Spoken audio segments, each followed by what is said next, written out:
So let me show you how I do it. I have this publication calendar, and these are the last confrontations I've played, and I've begun to play week number 38 of my collection. And in this week, I already have played issue number 4 of Space Quest. That was confrontation number 65.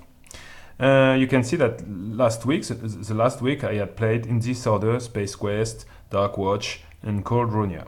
Now, I think I'm gonna stay with this order, and I'm gonna play Dark Watch number 4. Okay, that will be confrontation number 66. Okay. Now, I've written that, but this confrontation may be a very important one. It could reveal to be a very decisive one. So maybe it will take more issues to relate it, but that's not a problem. I've got the eraser here, and I can change that later. By default, I play one confrontation by issue. Okay, so let's take a look at Dark Watch. Dark Watch, this is a series where the population is angry at the superpowered people, and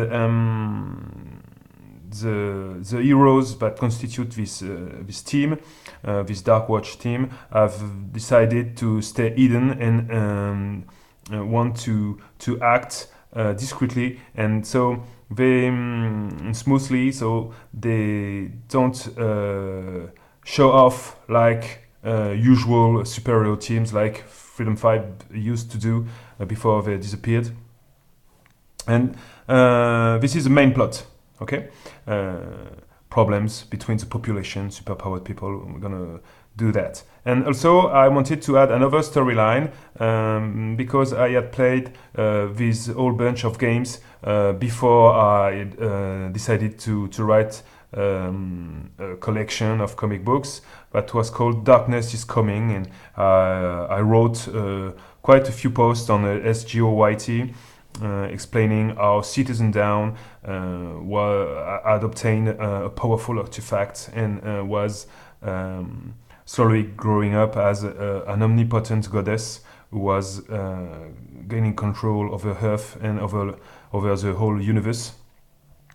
The idea is that these comic books I now write happen in another universe of the multiverse, but I plan on having Citizen Down becoming very powerful to the point where she will try to conquer the whole multiverse. And maybe this will bring things to kind of Oblivion event, with Citizen Down taking the role of the omnipotent dude and or gal, and so now at some points in this Dark Watch series, I'm gonna give some hints at that. It has already begun in Dark Watch number 1, so I'm gonna see what has happened in the previous issues of Dark Watch. So I had Dark Watch number 1, that was confrontation 52, that was a long time ago. We had, you see, a random roll that gave me Gloomweaver. And Gloomweaver is a nemesis of Night Mist. And Night Mist, the RP, and Setback confronted it in the Court of Blood. After their victory over Gloomweaver, I decided that Night Mist would be troubled and feel that this Gloomweaver was not the Gloomweaver she was used to. And there was, in fact, in the Darkness is Coming story, Gloomweaver that was repelled and from his world, and I want to give some hints at this, but this is maybe too complicated for now. I just followed the other Dark Watch issues. In Dark Watch issue number 2, we had Kismet, who had recruited Bugbear and was trying to unleash the Undead in the Temple of Zulong. And we had Setback, Expatriate, and Mr. Fixer defeating her also, and trying to understand what was happening here. And then in Dark Watch number 3, we had Setback coming back to Night Mist and DRP, we're both trying to understand this magic thing about Gloomweaver. And since this is a random roll who gave me a Realm of Discord in this confrontation, and I decided that since this was the place where Gloomweaver is supposed to stand, Night Mist was in fact checking this Realm of Discord magically from a distance, and that she detected a perturbation, and that it was Choke Point appearing, also a random roll, which gave me Choke Point. And Choke Point has a very special role in A Darkness is Coming, because she is the one who first finds the powerful artifact before getting mad and giving it reluctantly to Citizen Down.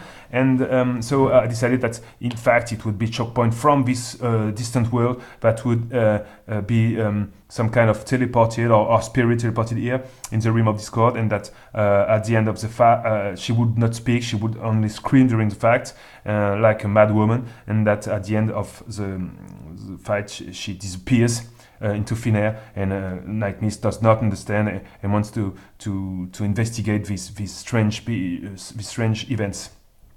So now this is confrontation number 66, we said, and we said that we would do it in Dark Watch number 4.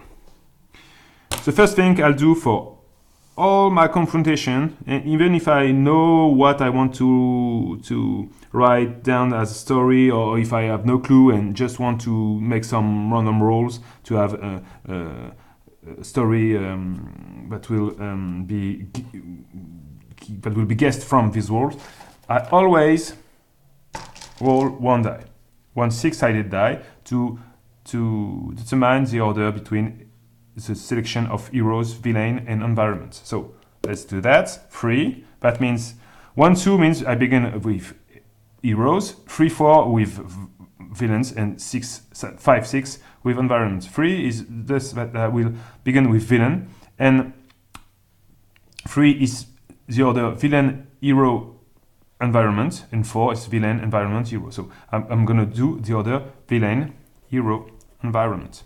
Okay, so here I had some issues with printing transparency in my file. So this is supposed to be 5 places for heroes, 5 for villains, and 1 for environment, in case I want a full Vengeance style game.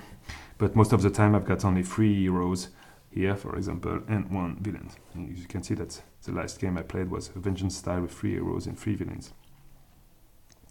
Okay, so I've got to find the villain first. The villain will be selected thanks to the series sheet. So I've got Dark Watch, I've got a pool of villains, a pool of heroes, and pool of environments. I can decide to select the villain in this pool. That would cost me 26 points, because there are 26 elements in this villain set. I can also make a random roll. If I make a random roll to determine which villain appears, I will gain 26 points. Okay, so that favors random rolls. And the problem with random rolls is that you can have consistency issues. Okay, if someone appears in the confrontation that has nothing to do here, you don't see the logical the logics behind his presence, you won't be able to tell a story. This will be a erratic story, very complicated. Okay, so there is a balance to find between getting random rolls and gaining points, and deciding who to put in the confrontation. This is also a question of, do you know where you want the story to go? So now I've told you where I was in this story. I have both these storylines about vigilantes rejected by the population, and these hints at what's happening in this other universe, and the influence of Citizen Down in this alternate Citizen Down becoming omnipotent. Among the first three issues of Dark Watch, two were talking about this second storyline. So I think I'm gonna focus more on this problem between the normal population and superpowered people. Okay.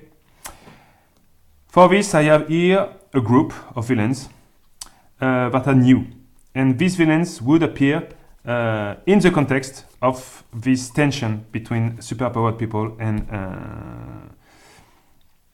the normal population. So I think I'm going to take a villain from this group. Here you have Bugbear, Ermine, Biomancer, who are vengeance-style villains. So if I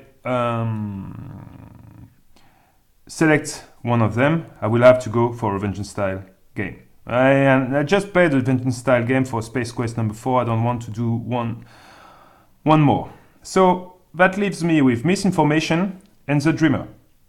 Misinformation is supposed to be the kind of a treater, and in the canonical story, she works in the Freedom Tower, and she tries to lure the heroes into traps. The Dreamer is a version of the Visionary, a kid who has nightmares, very dangerous nightmares, and when they confront it, the heroes must try to have her not getting killed. Okay, she has only something like 6 HP at the beginning of the game, so it's max HP, and she must not die. So the heroes must be very careful not hitting her. In the context of isolated superpowered people in the world, assaulted by or living a difficult life because they are assaulted or aggressed or have difficulties, I think I will select the Dreamer. So that would be a selection, 1, 2, 3, 4, 5, in a group of 5. Okay, and so the villain, the method I will use to select this villain will be choose in a group, and that makes minus, since it's a choice, I lose 5 points. Okay, so you will say, but you would have lost 26 points if you had selected this villain in the whole pool. Yes, that's the aim of these smaller groups. Okay, they're here to help you thematically. Okay, they have a thematic reason, and their aim is to help you get less complicated selection choices and to focus on the theme. Okay, now that I selected the Dreamer, I have to select 3 heroes, because I always play with 3 heroes, and there I have in these heroes the 5 Dark Watch dudes and gals, and I had put a few other heroes, the old ones, Ra, Tempest, Fanatic, Haka, and the Visionary. If the Visionary has not appeared, that's one reason also why I can take the Dreamer and make some nice story about it. The Visionary has not appeared in any issue before, and no one has talked about her, so maybe that will be a way to have her enter the story. So I won't take her just now, because that would be maybe too complicated to have her appear and fight her young self. So do I introduce Knife, or make Ra, Tempest, Fanatic, or Aka come back? I think I'm gonna stay with the Dark Watch. And as I like to have some random rolls or so, I'm going to take the heroes in this team. I've got only 5 members in the team, and so random rolls. I have only I have 3 heroes to select from this 5 members team, and The idea is that when I make random rolls, I gain points. But since I have 3 rows to select, I'm gonna divide the number of the size of the group by the number of elements select. Here 3, and I round that down. Okay, this is rounded down. So the first one, I wrote a 6-sided die. 6 means reroll, and 2. So this is Mr. Fixer. So random in a group. And since there are 5 and I divide by 3, round it down, that gives me 2 plus 2. And this is Mr. Fixer. Another roll. So if I roll 2 or 6, I re-roll. 5, ZRP. This is a random roll. 4 members of the team remain. So 4 divided by 3, run it down. That means plus 1. I made a mistake. That was not plus 2, that was plus 1. It's rounded down. Okay, ZRP. And then the last one, reroll, Mr. Fixer, 6, reroll, 3, it's setback. So random roll in the group, it's plus 1, and it's setback.